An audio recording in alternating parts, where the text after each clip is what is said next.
Olá, vamos mais uma aula. Tema de hoje, Terra, uma esfera em movimento no espaço. Antes de mais nada, gostaria de pedir o seu like, pedir que se inscreva no canal, que ative o sininho, compartilhe com os colegas, tá? Essa aula, aqui no canal, eu já tenho uma aula bem parecida, mas como é uma aula que eu vou direcionar a turminha de sexto ano, em relação às ciências, então eu resolvi gravar essa aula de uma forma mais simples, tá?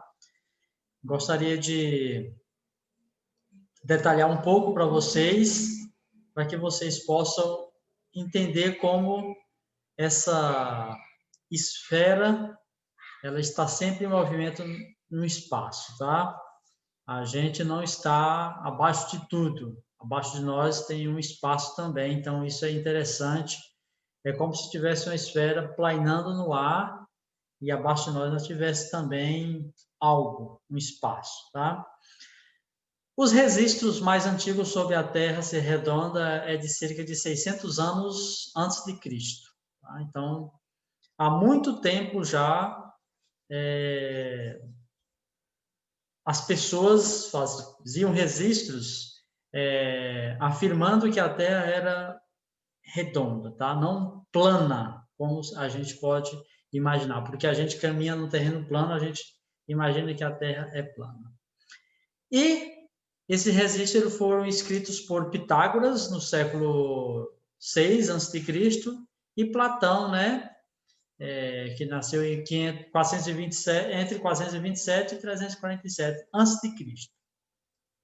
Aristóteles, de 384 a 322 a.C., argumentava que viajantes viam estrelas diferentes aparecerem no horizonte, ou seja, conforme esses viajantes eles iam andando, então no horizonte ia sempre aparecendo estrelas diferentes, vamos dizer assim, iam aparecendo essas estrelas. Isso por quê? Porque à medida que eles iam viajando é como se o Sol fosse nascendo e se pondo, tá? Ele também via a sombra da Terra na Lua durante o eclipse lunar, tá? Então, essas ideias, isso que foi escrito aqui, reforça de que a Terra ela não é plana, tá? Ela é esfera, apesar que ela é achatada nos polos, tá? Polo Norte, Polo Sul, então tem esse achatamento, não é redondinha como se fosse uma esfera perfeita, ele tem esse achatamento nos polos, mas também não é plana como se muitos descrevem, tá? Aqui nós temos uma percepção por essa imagem aqui do planeta Terra, tá? Esse planeta azul, tá? Essa parte, vamos dizer assim, que são os oceanos, a outra parte visível que vocês estão vendo é a Terra. Mas o planeta Terra em si, na verdade, é isso que a gente está descrevendo, está conhecendo e entendendo. Aí a gente cai na questão dos eclipses, que reforça um pouquinho a questão da Terra ser plana ou não ser plana, tá? Então, lá pelos estudos que nós já fizemos essa introdução do que a Terra não era, vamos dizer assim, plana, a gente já percebe a questão da observação que Aristóteles fazia com relação à sombra quando se trata dos eclipses, tá? E o que é eclipse, tá? Eclipse é um escurecimento total parcial de um astro feito por meio da interposição de um segundo astro frente à fonte de luz, tá? Aqui a gente descreve dois eclipses, o solar e o lunar, mas qualquer astro que passar aqui entre o Sol e a Terra e produzir uma sombra aqui, nós teremos um eclipse, tá? E a gente sabe que a Terra não é o planeta que está mais próximo do Sol, tá? Então, à medida que entra aí numa linha, vamos dizer assim, outros planetas, outros astros, por exemplo, então isso acaba gerando uma sombra. E ao gerar essa sombra também é um eclipse, tá? É claro que os que mais são abordados, que mais a gente vê falar, que mais a gente tem uma percepção é do solar e do lunar, mas existem outros eclipses e é importante que você saiba que qualquer astro que venha a fazer essa interposição entre o Sol e, digamos, a Terra, por exemplo, se gera um eclipse, tá? O eclipse solar. Ocorre o eclipse solar quando a Lua interpõe-se entre o Sol e a Terra, projetando a sua sombra sobre a Terra. Então, o que acontece? Aqui está o Sol, aqui está a Terra. Só que entre a Terra e o Sol, a Lua acaba projetando uma sombra em um determinado lugar na Terra. Então, isso aqui a gente vai chamar de eclipse solar, tá?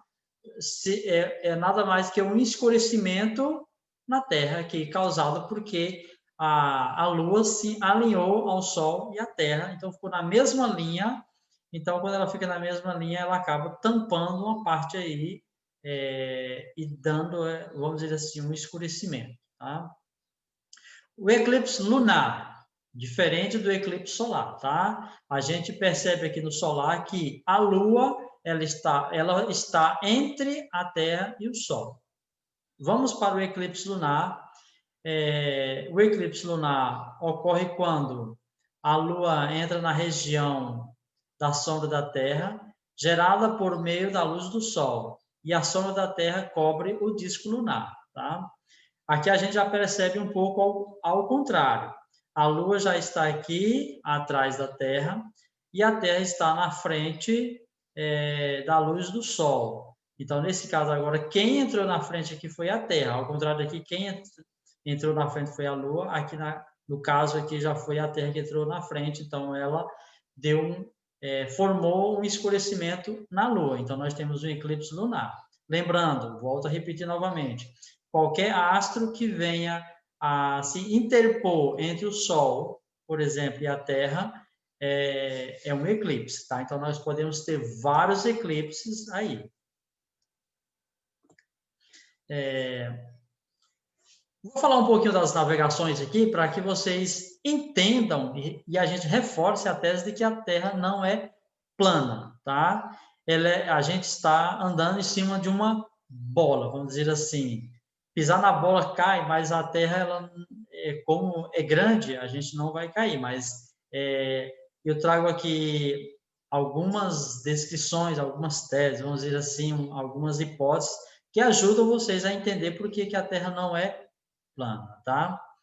Se a Terra fosse plana, quando o navio se afastasse da costa, o casco não desapareceria e a chaminé ficaria sendo visualizada por binóculo, tá? Quando, vamos dizer assim, o navio ele se afasta, vai se afastando da costa, por exemplo, estava encostado no cais, e ele vai se afastando, vai indo embora, vai chegar uma hora que você, com o binóculo, você vai ver que só tem a chaminé, por exemplo, você não está vendo mais o navio, é como se ele tivesse feito o quê? Se ele tivesse descido. Então, por ele ter descido, você está vendo só a chaminé, é que isso prova que a Terra ela não é plana. Porque se ela fosse plana, você não ficaria vendo a chaminé e não viria mais, vamos dizer assim, o navio. Você veria os dois, tá? Então, no caso, como ela é esférica, então isso vai perceber. E aqui nós temos essa imagem aqui de uma pessoa com binóculo olhando, e aí ele vai ver só, vamos dizer assim, a chaminé aqui, porque já vai tendo essa descida, tá? A possibilidade de dar a volta ao mundo, seguindo sempre na mesma direção oeste, é uma explicação do que a mesma não é plana, ou seja, a Terra ela não é plana, tá? Então isso aqui é mais uma evidência. Em 1519, a expedição liberada pelo navegador Fernando de Magalhães, 1480 a 1521, partiu da Espanha, cruzou os oceanos, o Atlântico e Pacífico, e chegou à costa oriental da Ásia. Seguiu pelo Oceano Índico, voltou para o Atlântico e retornou ao local de partida. Tá? Então, mais um indicativo dessa rotatória que foi feita de que a Terra ela não é plana. Em 1924, ocorreu a primeira viagem ao redor da Terra feita pelo ar. Uma esquadrilha dos Estados Unidos viajou durante 177 dias e eles percorreram 44.342 quilômetros, tá? Então, são evidências que foram relatadas aí, mostrando de que a Terra ela não é plana. O movimento da Terra. Aqui, eu quero explicar para vocês os movimentos que a Terra faz. Trago imagens aqui para a gente perceber essa movimentação que é feita. Ela está sempre em movimento, tá? Ela apresenta movimentos que podem ser percebidos ao longo do ano. Ao longo do ano, a gente vai perceber esse movimento da Terra. Isso por vários fatores que a gente vai perceber. Mas um fator mais interessante é observar um gnômeno, por exemplo. O que é um gnômeno? É um instrumento astronômico mais antigo, por exemplo, que é utilizado. Simples e fácil de a gente fazer essa experiência no nosso quintal, para a gente perceber essa movimentação aí da Terra. Com esse gnômeno, veremos as variações da sombra. Nós temos aqui um gnômeno, por exemplo, e a gente percebe que ao longo do dia, essa sombra aqui ela vai mudando de direção e ela vai mudando o seu comprimento também, tem essa mudança também no comprimento da sombra e tem essa mudança na localização da sombra também. Então, isso aqui é um gnômeno e mostra a movimentação da Terra que é feita, tá? Então, isso vai nos mostrar que o Sol está paradinho e a Terra está sempre em movimento, então ela vai fazer com que essa movimentação aí dessa sombra aumente, diminui, mude de lugar, tá? Uma das coisas com relação ao movimento é a rotação, tá? Rotação é o giro que a Terra executa em torno de si mesma. Com isso, temos dia e noite. Esse giro leva cerca de 23 horas, 56 minutos e 4,1 segundos, tá? Aproximadamente 24 horas. Isso vai dando uma diferença aí, por isso que, calculado esse restinho aí de segundo, a cada 4 anos a gente tem um ano bissexto. 2020 foi um ano bissexto, porque foi somado de 366 dias, tá? Nessa primeira imagem aqui, nós temos a rotação, a Terra fazendo um giro em torno do seu próprio eixo. Vamos imaginar que aqui é como se fosse um pirulito e está, vamos dizer assim, esse pirulito está fazendo um giro aí em torno do próprio palito, tá? A Terra também ela vai fazer isso. Claro que esse eixo é um eixo imaginário. Mais uma coisa interessante a gente perceber aqui na rotação é que a Terra ela faz essas, vamos dizer assim, guinadas mesmo. Ela faz esses movimentos como se ela estivesse passando, vamos dizer assim, numa meia banda, por exemplo, um lugar que fosse como se fosse virar um carro. Então, ela vai fazer isso aqui, tá? Fosse virar uma curva também. Isso vai indicar uma coisa que, no caso, são as estações de ano, e aí a questão da quantidade de luz, o lugar que recebe muita luz, recebe pouca luz, o tamanho do dia, o tamanho da noite, tá? Então, isso aqui é a rotação, tá? A Terra está girando em torno do próprio eixo. Desse lado que está sendo iluminado, vocês podem perceber que uma luz, desse lado que está sendo iluminado aqui, é dia, enquanto do outro é noite. O lado que está sendo iluminado dia, do outro lado, noite. Aqui a gente percebe a Terra nesse movimento muito rápido, mas é claro, ela demora 24 horas aproximadamente para ela fazer esse giro todinho em torno dela, do eixo dela, tá? Então, vai dia, noite, dia, noite. Outros planetas têm dia e noite? Tem.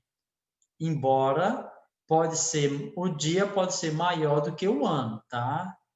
Ok? Vamos para a translação. O que é translação? É o movimento que a Terra realiza em torno do Sol, sendo que ela demora 365 dias, 5 horas e 48 minutos para completá-lo, tá? Então, ela vai demorar aí 365 dias para ela fazer o quê?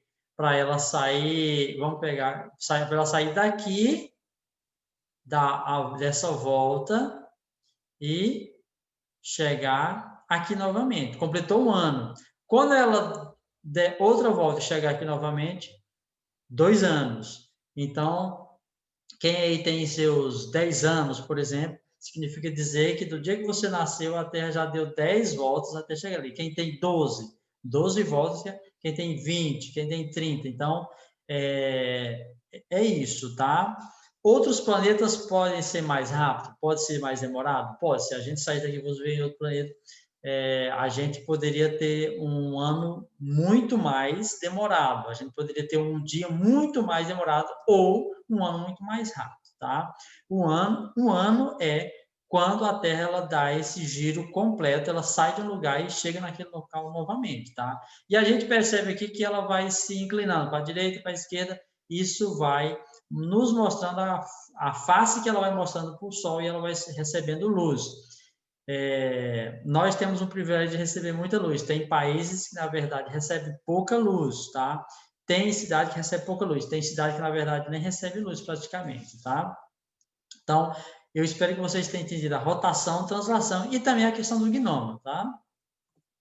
E aí, a gente cai nas estações do ano, tá? É aquela inclinação que a Terra faz e o giro que ela faz. Então, ela vai nos dando a essa mudança. E essa mudança de temperatura, por exemplo, essa mudança de clima, vamos dizer, mudança não chamaria clima, que há uma diferença aí entre clima e tempo, mas essa mudança que vai acontecendo aí, por exemplo, que nos vai dando as estações do ano.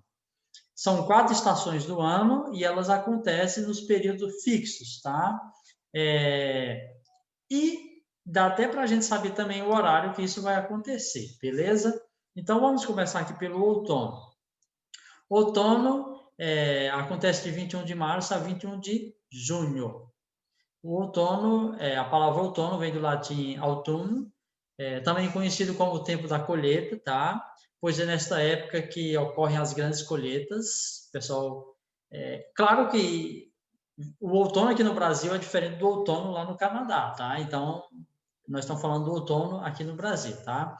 Os dias ficam mais curtos e mais frescos, as folhas e frutas já estão bem maduras e começam a cair no chão, os jardins e parques ficam cobertos de folha de todos os tamanhos e cores. Quando eu quis dizer que o outono daqui é diferente, na verdade eu quero dizer o seguinte, voltando aqui a explicar. Quando está acontecendo o outono aqui, lá no Canadá, por exemplo, está acontecendo outra estação, tá? Então, é isso que é interessante que você entenda, porque, vamos dizer assim, que é uma época que o que está virado para cá não está virado para lá. E quando, vamos dizer, a luz está virada para lá, não está virada para cá, tá? Então, ou essa inclinação da Terra, ela faz isso, tá? Ok? O inverno. O inverno vai de 21 de junho a 23 de setembro, tá? É um período que a gente não chama de inverno, porque aqui no Brasil, exceto algumas cidades do sul, sudeste, por exemplo, mas região norte e nordeste, a gente não trata isso como inverno, porque a gente não tem neve, mas é um período que a gente tem que considerar como dar uma esfriada um pouco a mais. Então, é isso que leva em conta, tá? A palavra inverno vem do latim hibernum, tempos hibernos, ou tempo hibernal, associado ao ciclo biológico de alguns animais ao entrar em hibernação. Hibernação seria mais ou menos como se ele, vamos dizer assim, ele morresse e ficasse ali parado. Daqui a um tempo ele ressuscita novamente, tá? Então, hibernação, tá? E se recolhe durante o período de frio intenso, tá? É uma estação que sucede o outono e antecede a primavera, tá? Ou seja, o inverno é que depois do inverno vem o outono e vem antes da primavera, tá? O inverno é a estação mais fria do ano, os dias são curtos e por isso escurece mais cedo, tá? nós agora estamos vivendo um pouco diferente, tá? Nessa época, agora que eu estou gravando essa aula, por exemplo, das 6h30 às 7h o sol ainda está indo, então isso é um pouco diferente, tá? Vamos aqui para as outras duas últimas estações, são 4, e eu já acabei comentando as duas, agora falamos da primavera, que acontece de 23 de setembro até 21 de dezembro, tá? A palavra primavera vem do latim primuvere, que no começo do verão, tá? Significa no começo do verão. Essa é a estação mais florida do ano. Representa a época primeira, a estação que antecede o verão, tá? Vem antes do verão, ok? Com o fim do inverno, os dias voltam a ser mais longos e quentes, tá? Então, aí a gente já vai começando a ter o quê? Uma subida da temperatura até chegar no verão, que aí a temperatura chega no máximo, tá? Aí o outono já começa a cair e vai para o inverno novamente, tá bom? Então, a temperatura sempre vai fazer isso aqui, tá? Esse é o período em que os animais se reproduzem e constroem seus ninhos, tá? Então, é muito importante nessa época a gente perceber aí a questão do acasalamento dos animais, por exemplo, a construção de ninhos, a produção de ovos, etc. Tá? E o verão, tá? O verão ele vai de 21 de dezembro, tá? Que começou há pouco tempo atrás, e vai até 21 de março. A palavra verão vem do latim vulgar, verano, ou veranos tempos, tempo primaveril ou primaveral, tá? Ou primavera, tá? Vamos dizer assim, que vai significar verão, tá? Chegou o verão, a estação mais quente do ano. Muito calor e dias bem longos, as temperaturas estão lá em cima, relativa à primavera, tá? Estação que sucede a primavera e antecede o outono. As árvores estão verdes e carregadas de frutas. É um período chuvoso, por exemplo, aqui na nossa região. Nesse período, a Terra recebe mais chuva por causa da vaporização das águas, tá? Então é isso, galera. Fique com Deus, um forte abraço e até a próxima aula. Tchau!